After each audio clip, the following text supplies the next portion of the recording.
Hello viewers, মুভির শুরুতে Julia ও টমের পরিবারকে আমরা দেখি, যাদের কেসি নামে একটি মেয়ে ও বেন নামে একটি ছেলে রয়েছে। বেনের বার্থডে ও ছুটি কাটাতে তারা ক্যারিবিয়ান ওশেনে এসেছে। তারা বেশ হাসি আনন্দে সময় কাটাচ্ছিল।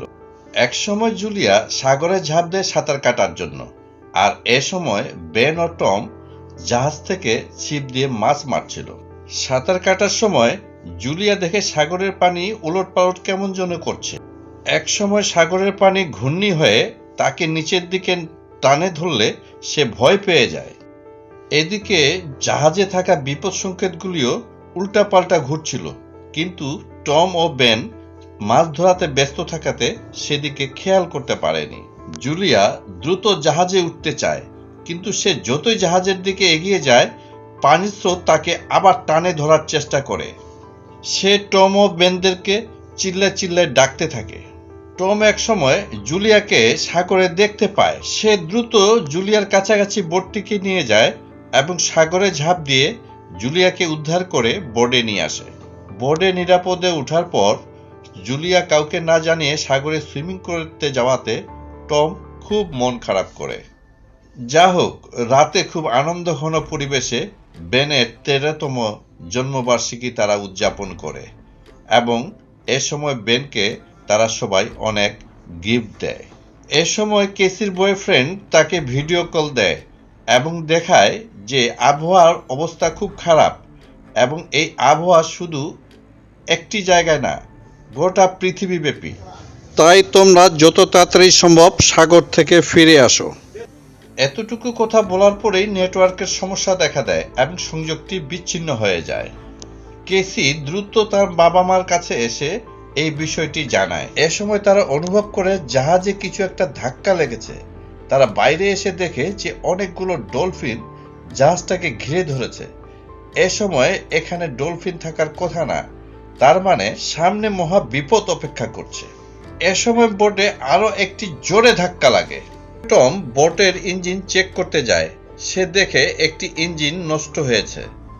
তাই সে সাগরে নেমে ইঞ্জিনটি ঠিক করতে যায়, কিন্তু ইঞ্জিন তো ঠিক করতে পারেই না, উল্টা ডলফিনের আঘাতে আঘাতপ্রাপ্ত হয়। জুলিয়া তার আঘাতপ্রাপ্ত অংশটি সেলাই করে দেয়। টম বলে, ইঞ্জিনটি মেরামত করা আমার পক্ষে আর সম্ভব না, তাহলে বাহির থেকে কাউকে নিয়ে আসে এটা ঠিক করতে হবে। সে হেল্পের জন্য বাইরে যোগাযোগ করার চেষ্টা করে, কিন্তু নেটওয়ার্ক পায় না। রেডিও কানেকশনও অফ, তার মানে বাইরের সাথে টোটাল যোগাযোগ বিচ্ছিন্ন। টম বলে, আমাদের কাছে মাত্র 4 দিনের খাবার আছে, এর মধ্যে উদ্ধার হতে না পারলে আমরা সমূহ বিপদে পড়ব। তবে আসার কথা যে আমরা শিপিং রুটে আছি, অন্য কোনো জাহাজ এদিক দিয়ে গেলে আমাদেরকে উদ্ধার করতে পারবে। আসলে যোগাযোগ বিচ্ছিন্ন হওয়াতে তারা বাইরের পৃথিবীর আবহাওয়া সম্পর্কে কোনো কিছু বুঝতে পারছিল না, তাই এরকম প্রত্যাশা করছিল। যা হোক, বাইরে বিদ্যুৎ চমকানোর মতো শব্দ শুনে তারা বাইরে এসে দেখে আকাশ থেকে বেশ কিছু বস্তু উল্কাপিণ্ডের মতো পড়তেছে। টম দেখে উল্কাপিণ্ডের মতো একটা বস্তু তাদের দিকে ধেয়ে আসছে। সে বোটটি দ্রুত চালিয়ে সরিয়ে নেওয়াতে উল্কাপিণ্ডটির হাত থেকে অল্পের জন্য বেঁচে যায়, কিন্তু এর ফলে ক্ষতিগ্রস্ত ইঞ্জিনটি এবার পুরোপুরি নষ্ট হয়ে যায়। এদিকে সাগরের পানি বাড়তে থাকে আর বড় বড় ঢেউ এসে তাদের বোটটিকে আঘাত করে, ফলে বোটটি প্রচন্ড রকমের দুলতে থাকে। টম সবাইকে বোটের উপরে নিয়ে গিয়ে লাইফ জ্যাকেট পরায়, যেন বিপদে বেঁচে থাকতে পারে সাগরের মধ্যে। গ্র্যাভিটির ভারসাম্য উলটপালট হওয়াতে তাদের নাক দিয়ে রক্ত বের হয়। এক সময় তারা অজ্ঞান হয়ে পড়ে। সকালে যখন তাদের ঘুম ভাঙে, তারা জাহাজটিকে এলোমেলো ও ভাঙ্গাচোরা অবস্থায় দেখতে পায়। তারা জাহাজের ডেকে এসে দেখে, আরে পানি তো নাই, জাহাজটি একটি ডাঙ্গার মধ্যে আটকে আছে। তার মানে পৃথিবীর উত্তর মেরু দক্ষিণ মেরুতে গেছে আর দক্ষিণ মেরু উত্তর মেরুর দিকে গেছে। ফলে পৃথিবীর যেখানে জল ছিল সেখানে এখন ডাঙ্গা হয়েছে, আর যেখানে ডাঙ্গা ছিল সেখানে জলগুলি চলে গেছে। আর এজন্যই এই সমুদ্র এখন ডাঙ্গায় পরিণত হয়েছে। এই অবস্থা দেখে টম বলে যে পৃথিবীর স্থলভাগের মানুষ হয়তো আর তেমন বেঁচে নেই। এই কথা শুনে কেসি তার বয়ফ্রেন্ডের জন্য খুব চিন্তায় পড়ে যায়। তার মন ভীষণ খারাপ হয়। টম আশেপাশে তাকায়, কিন্তু কোনো মানুষের চিহ্ন নাই, শুধু সমুদ্রের নিচের তলদেশের অংশটি ভেসে উঠেছে। বেন তার জন্মদিনের বেলুনগুলো উড়ায়, যেন কেউ যদি আশেপাশে থাকে তা দেখে তাদের কাছে। টম রেডিও ট্রান্সমিশন দিয়ে আশেপাশে সিগন্যাল পাঠায়, যদি কেউ থাকে। সে একসময় একটি সিগন্যাল পেয়ে যায়। সিগন্যালটি ছিল সাবমেরিনের এক ক্যাপ্টেনের। ক্যাপ্টেন জানায় সে তার দুজন সাথীকে হারিয়েছে গত রাতে এই ঘটনায়। সে একা বেঁচে আছে এবং সে খুব ক্লান্ত ও ক্ষুধার্ত। সাবমেরিনের ক্যাপ্টেন জানায় যে 7 দিনের মধ্যে পৃথিবী আবার পূর্বের অবস্থায় ফিরে আসবে, অর্থাৎ উত্তর মেরুর দিকে চলে আসবে, দক্ষিণ মেরুর দিকে চলে আসবে। তখন এই সমুদ্রে আবার পানিতে ভর্তি হবে, কিন্তু সে সময় স্রোত অনেক বেড়ে যাবে।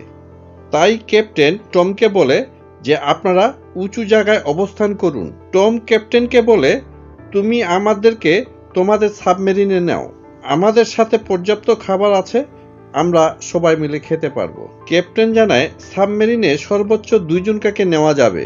টম ক্যাপ্টেনকে জানায়, তাহলে তুমি আমার ছেলে ও মেয়েকে তোমার সাবমেরিনে নাও, আমরা যে কোনো একটা ব্যবস্থা করে নেব। ক্যাপ্টেন রাজি হয়ে যায়। টম আর ক্যাপ্টেন ক্যালকুলেশন করে দেখে জাহাজ থেকে সাবমেরিনে হেঁটে যেতে 2 দিনের মতো সময় লাগবে।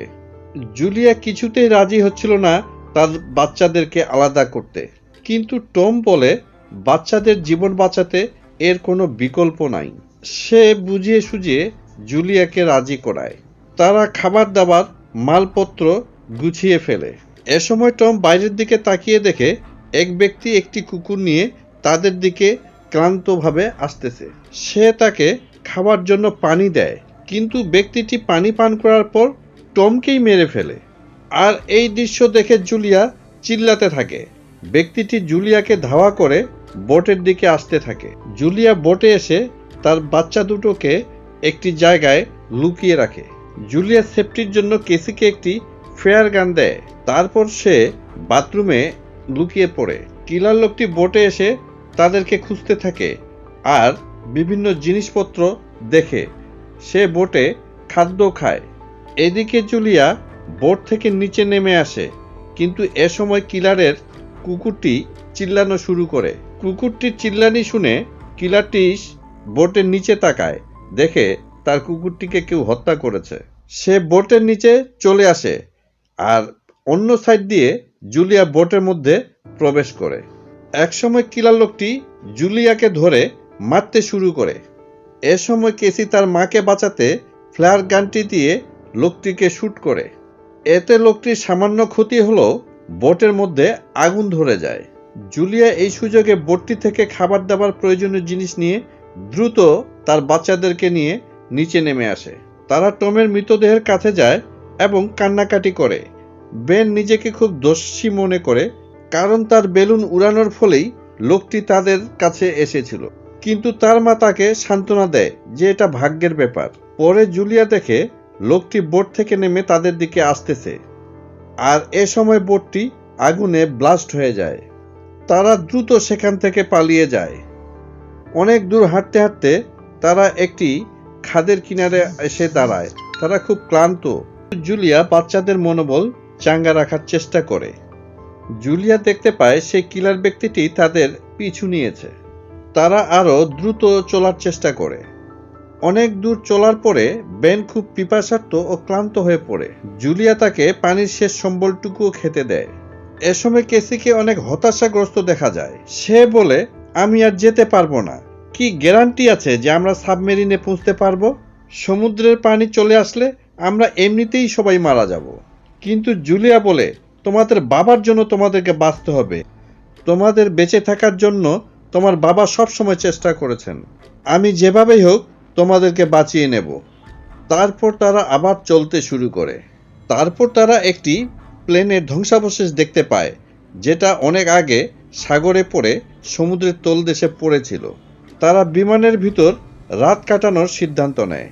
জুলিয়া বিমানে বসে তাদের ফ্যামিলি ফটো দেখছিল, যে এক রাতের মধ্যে তাদের জীবনে কত কি ঘটে গেল। মাঝরাতে কেসি কিছু শব্দ শুনে বিমান থেকে নেমে পড়ে। কিলার লোকটি কেসির পিছনে আসে দাঁড়ায়। এ সময় জুলিয়া এসে কিলার লোকটির পিছনে হামলা করে এবং তাকে ছুরির আঘাতে হত্যা করে।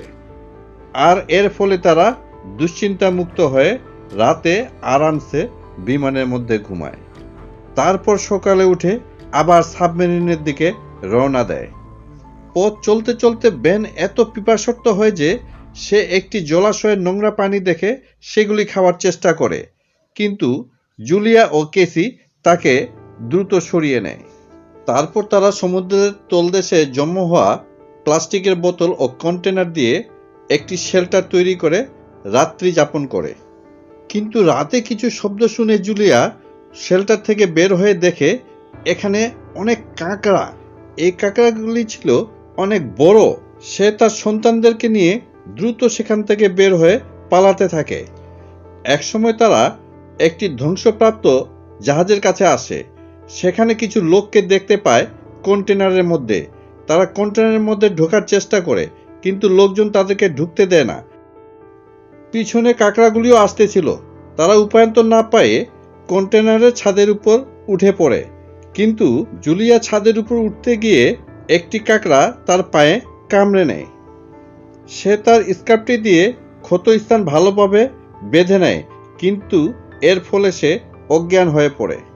আর এদিকে কাঁকড়াগুলো কন্টেনারে থাকা লোকদেরকে আক্রমণ করে এবং সবাইকে মেরে ফেলে।